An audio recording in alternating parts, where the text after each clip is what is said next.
Hello friends, अस्सलाम वालेकुम and welcome to reality stories. दोस्तों, ये वो वक्त था जब हम इंसान अभी दुनिया को एक्सप्लोर कर रहे थे। बहरी जहाजों पर बैठकर दुनिया के वो मकामात ढूंढ रहे थे जहां तक इंसान कभी पहुंचा ही नहीं था। ये कहानी एक ऐसे ही सफर की है, एक सफर जो आपको वक्त में पीछे ले जाएगा। आप आराम से चाय या कॉफी पिएं और इस कहानी को एंजॉय करें।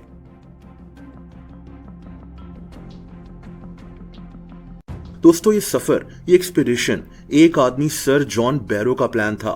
ये आदमी बर्तानिया का एक मशहूर सिविल सर्वेंट था। आज से 200 साल पहले इस आदमी ने बर्तानिया की हुकूमत पर जोर डालना शुरू किया कि एक टीम बनाकर कनाडा के ऊपर अटलांटिक और पैसिफिक ओशियन के दरमियान आर्कटिक ओशियन में एक रास्ता ढूंढना चाहिए। इस रास्ते को नॉर्थ वेस्ट पैसेज कहते हैं। ये 1845 का साल था। जॉन बैरो 82 साल का हो चुका था। इसको लगता था कि नॉर्थ पोल के आसपास समंदर का एक ऐसा हिस्सा है जहां बर्फ मौजूद नहीं है और इसी रास्ते को ढूंढना चाहिए। इसी के जोर देने पर इस रास्ते को ढूंढने के लिए तैयारियां शुरू हो गईं। दोस्तों, इस एक्सपीडिशन का कैप्टन एक आदमी सर जॉन फ्रैंकलिन को बना दिया गया। ये आदमी बर्तानिया की रॉयल नेवी का एक ऑफिसर था।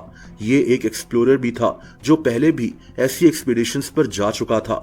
इस एक्सपीडिशन के लिए 2 बहरी जहाजों को तैयार किया गया, HMS एरिबस और HMS टेरर। दोस्तों, ये दोनों बहरी जहाज उस जमाने के मॉडर्न तरीन शिप्स थे। इनके अंदर स्टीम इंजन फिट हुए हुए थे। ये बहरी जहाज 7.5 किलोमीटर पर आवर की रफ्तार से चल सकते थे, लेकिन विंड पावर की मदद से इन शिप्स की स्पीड और भी तेज हो सकती थी। इन दोनों शिप्स के अंदर और भी कई एडवांस सिस्टम्स लगे हुए थे, जैसा कि इंटरनल स्टीम हीटिंग सिस्टम, जो कि पोलर कंडीशंस यानी शदीद सर्दी और बर्फ में शिप्स के क्रू के लिए बहुत फायदेमंद होने थे। इन शिप्स के अंदर लाइब्रेरीज भी बनी हुई थीं, जिनमें 1000 से ज्यादा बुक्स मौजूद थीं। शिप्स में खाने का भी खास ख्याल रखा गया था। टिन पैक्स में सूप और सब्जियां हों या फिर मीट वगैरह। शिप्स में भेड़ बकरियां भी रखी गई थीं ताकि जरूरत के वक्त इनको ज़िबा कर कर पकाया जा सके। इन शिप्स में 3 साल का खाना मौजूद था, जिनमें 8000 टिन फूड के डब्बे भी मौजूद थे। दोस्तों, इन बहरी जहाजों का ज्यादातर क्रू इंग्लैंड से था। इनमें कुछ लोग आयरलैंड, वेल्स और स्कॉटलैंड से भी थे।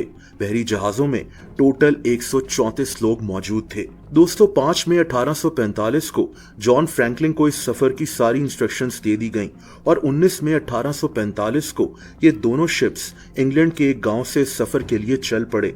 इसके बाद ये शिप्स स्कॉटलैंड पहुंचे और वहां से ये शिप्स ग्रीनलैंड पहुंच गए। ग्रीनलैंड नॉर्थ अमेरिकन कॉन्टिनेंट में एक जगह है, लेकिन ये जगह डेनमार्क के अंडर आती है। इस जगह पहुंचकर शिप्स में क्रू के 5 लोग बीमार पड़ गए और यहीं से इनको वापस भेज दिया गया। यानी अब इन 2 शिप्स पर टोटल 129 लोग रह गए थे। इस जगह बहरी जहाजों की टीम ने अपने घर लेटर्स भी लिखे, लेकिन ये इन लोगों के आखिरी लेटर्स थे। दोस्तों, बहरी जहाजों का क्रू इस दौरान समंदर के हर हिस्से का बहुत गौर से जायजा ले रहा था, लेकिन फिर इन शिप्स के साथ क्या हुआ कोई नहीं जानता। जुलाई 1845 के बाद ये दोनों बहरी जहाज समंदर में कहीं गायब हो गए। इन 129 लोगों के साथ क्या हुआ ये आज तक कोई ठीक से बता नहीं सकता। आगे एक्चुअली क्या हुआ इसकी बहुत कम इंफॉर्मेशन अवेलेबल है, लेकिन कहा जाता है कि इन 2 शिप्स की टीम ने कई महीने कनाडा की एक जगह बीची आइलैंड्स पर गुजारे। इसके आगे ये शिप्स कहां चली गईं कोई नहीं जानता था। अगले 3 साल तक इन बहरी जहाजों को ढूंढा जाता रहा। इन शिप्स में 3 साल का खाना मौजूद था। तभी यही सोचा जाता रहा कि ये बहरी जहाज समंदर में ही कहीं भटक गए हैं। लेकिन जब 3 साल खत्म हुए तो बर्तानिया की हुकूमत पर प्रेशर बढ़ता गया कि इन शिप्स को ढूंढने की कोशिश की जाए। शिप के कैप्टन जॉन फ्रैंकलिन की बीवी भी बार बार हुकूमत पर जोर दे रही थी कि इन शिप्स को ढूंढने की कोशिश की जाए और तभी 1848 में 3 साल बाद इन शिप्स को ढूंढने की कोशिशें शुरू कर दी गईं। सबसे पहले तो कैनेडियन आर्कटिक की जगह पर इन शिप्स को तलाश किया गया, लेकिन इन शिप्स का कोई सुराग नहीं मिला। दोस्तों, उस दौर में ये आसान काम नहीं था। इन शिप्स को ढूंढना घास में सुई को ढूंढने जैसा था। इस सर्च टीम का लीडर एक आदमी जॉन रे था। इसने कैनेडियन आर्कटिक में कई साल गुजार दिए, लेकिन ये दोनों शिप्स कहां चले गए, इसको और इसकी टीम को कुछ पता नहीं चल सका। खैर, इसके बाद 2 और एक्सपीडिशंस इन शिप्स को तलाश करने के लिए भेज दी गईं। एक एक्सपीडिशन को एक आदमी सर जेम्स क्लार्क लीड कर रहा था और एक एक्सपीडिशन को हेनरी कैलेट। ब्रिटिश आर्मी ने इन शिप्स का पता बताने वाले के लिए बहुत भारी इनामी रकम भी रखी, लेकिन इसका भी कोई फायदा नहीं हुआ। अब 5 साल गुजर चुके थे। ये 2 शिप्स और 129 लोग कहां गायब थे, अभी भी इस बात की कोई खबर नहीं थी। लेकिन फिर 1850 में जाकर इन शिप्स के मुतालिक एक सबूत मिल गया। कनाडा के एक इलाके बीची आइलैंड से कुछ कैंप्स मिल गए थे। इन कैंप्स को सर्दियों में यहां लगाया गया था। इसी जगह से इन शिप्स के 3 लोगों की लाशें भी मिली थीं, जिनको इस जजीरे पर दफनाया हुआ था। इन 3 लोगों के नाम जॉन टॉरिंगटन, जॉन हार्टनेल और विलियम ब्रेन थे। लेकिन बाकी के 126 लोग कहां चले गए, ये अभी भी एक मिस्ट्री थी। इन शिप्स के साथ क्या हुआ, इसके मुतालिक कई थ्योरीज भी मौजूद थी। जैसा कि 1854 में एक टीम इन शिप्स को ढूंढ रही थी, तो इस टीम की मुलाकात कुछ लोगों से हुई। ये लोग एक जगह ब्लैक रिवर के नजदीक रहते थे। इन मकामी लोगों ने बताया कि ये लोग कुछ गोरे लोगों के मुतालिक जानते हैं जो इसी जगह भूख से मारे गए थे। हो सकता है कि ये बहरी जहाजों का क्रू ही हो। बाद में कुछ और रिपोर्ट्स भी सामने आई थीं, जिनमें बताया गया कि ब्लैक रिवर के नजदीक ही कई लोग मारे गए थे और इनके साथी इतने भूखे थे कि वो अपने ही साथियों को खाना शुरू हो गए थे। हो सकता है कि ये इन्हीं दोनों शिप्स के क्रू की बात हो रही थी। बहरहाल मार्च 1854 में इन शिप्स के क्रू को मरा हुआ डिक्लेयर कर इस केस को बंद कर दिया गया। लेकिन अभी भी इन शिप्स की कहानी बाकी थी।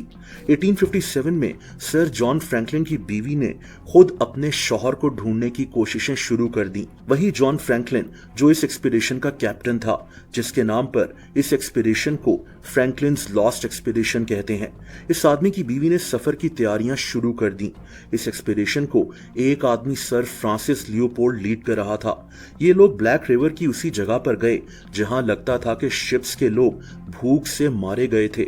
इन लोगों ने 3 टीम्स बनाई और इन शिप्स को ढूंढना शुरू कर दिया। और दोस्तों, इसी जगह के आसपास किंग विलियम आइलैंड पर इन लोगों को एक नोट मिला।